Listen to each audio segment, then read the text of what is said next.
Welcome back, folks. Today we're diving into one of the most innovative rifles America ever produced, the Savage Model 99.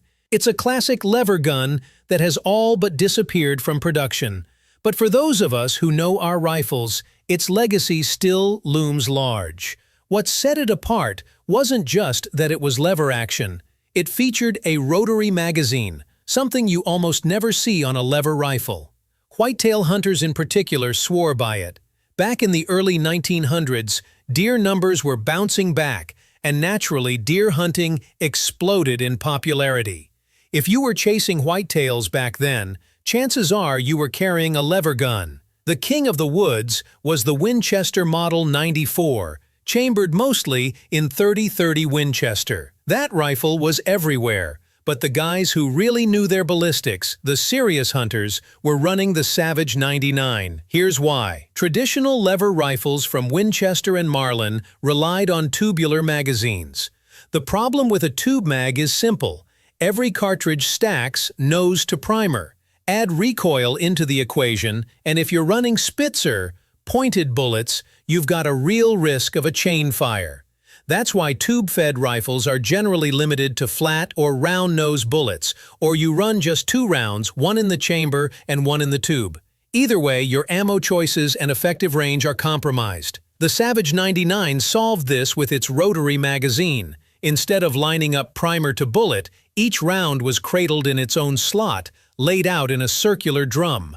That meant you could safely run modern spitzer bullets and take full advantage of superior aerodynamics and long-range performance. On top of that, the 99 was stout enough to handle the higher pressures of smokeless powder cartridges. Savage didn't stop there. The Model 99 came loaded with features way ahead of its time: an internal hammer, a cocking indicator, and even a built-in round counter so you always knew how many shots you had left.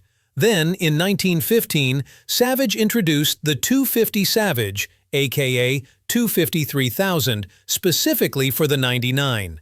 That cartridge broke new ground, pushing an 87-grain bullet to a blistering 3,000 feet per second.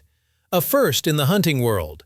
5 years later, they followed up with the 300 Savage, which came close to 30-06 performance in a lever-action package. At that point, the Model 99 wasn't just a deer rifle, it was the rifle for anyone serious about hunting. Before World War I, bolt guns hadn't yet become mainstream with hunters, so the lever action still reigned supreme. Even after the war, when Mauser-style bolts started creeping into the market, the Savage 99 held its ground as a top-tier hunting rifle. As for the man behind this masterpiece, Arthur William Savage, his story is just as colorful as his invention. Born in Kingston, Jamaica in 1857, he studied in both the U.S. and England with the expectation of a buttoned-up career. Instead, adventure got the better of him. He headed to Australia, where he was even captured by Aborigines and held for a year before escaping. Eventually, he owned one of the largest cattle ranches in the country. After marrying Anne Bryant and raising a big family, he returned to Jamaica to grow coffee. But his name lives on, thanks to the rifle that changed hunting forever. Savage had a knack, not just for firearms, but for engineering in general, so it's no surprise he started experimenting with all kinds of designs. After improving the British Army service rifle, he even invented a torpedo that the Brazilian government purchased. He also dabbled in rifles with detachable magazines and even recoilless rifles. As his ambitions grew, he realized the U.S. offered a better stage for his inventions, so he left Jamaica for New York. There, he took a managerial role with the Utica Beltline Railroad, but that didn't stop him from tinkering. One of his early innovations was a hammerless lever-action rifle, patented in 1893. A few investors came on board, and in 1894, Savage Arms was born. The firearms market was dominated by big names like Remington, Colt, and Winchester, but Savage had the foresight to see that smokeless powder was about to change everything. Traditional large-bore cartridges, which ran at low pressures, were becoming outdated. Europe had already embraced the new powder, and the U.S. Army was using it in 1892 with the .30-40 Krag. Savage even tried to compete with the Krag using his Model 1892, but the military contract slipped away. He pressed on, refining it into the Model 1895, which earned a New York National Guard contract, until politics canceled it. Still, Savage made waves with the .303 Savage bottlenecked cartridge, designed for smokeless powder and pointed bullets. While hunters still preferred the brute force .45-70 and other big-bore rounds, Savage cleverly marketed his cartridge. Catalogs weren't just product lists. They told stories. Moose, deer, and sheep fell to single shots from the .303 Savage, and there's even a tale of an Alaskan hunter taking down a whale with one round. These narratives made the cartridge, and the rifle, instantly desirable. The Model 1895 evolved into the legendary Model 1899, later known simply as the Model 99, produced from 1899 to 1998. By 1960, over 1 million rifles had been made. Much of the early development happened on Remington machinery, and Remington was offered the design, but their parent company blocked production to protect Winchester's lever-action lineup. That left Remington to focus on semi- and pump actions, while Savage continued innovating. The Model 99 came in countless configurations: long-barrel hunters, carbines, octagon barrels, even a .410 shotgun barrel.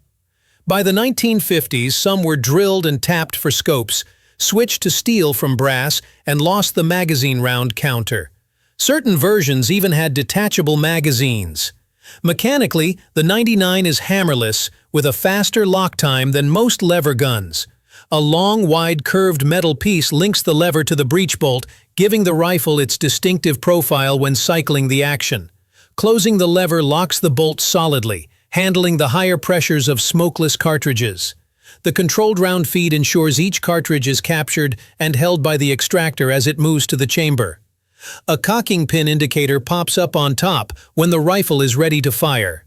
The stock is two pieces, the forend and butt stock, and the rounded metal bottom of the action makes it easy to carry. The safety sits on the right side of the lever. Push forward to engage, pull back to fire, a reversal of most modern rifles. Later models had a top tang safety, but shooters mostly stuck with the lever-mounted version.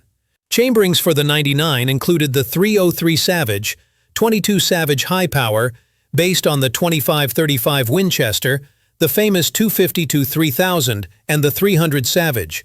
The .250 pushed a light 87-grain bullet to 3,000 full BSFs, making it a marketing sensation despite some erratic terminal performance that was later corrected with the original 100-grain load.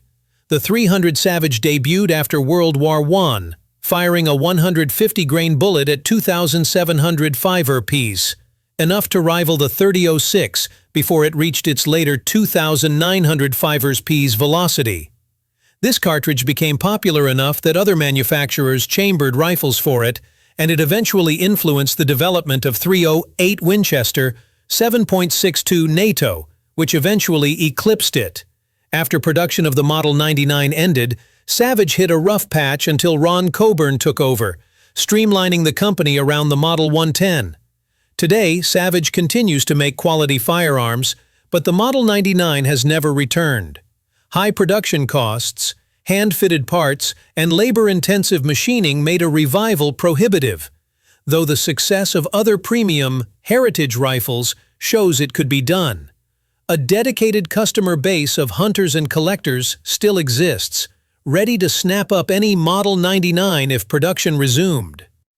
So there you have it, the full story of a rifle that changed American hunting forever.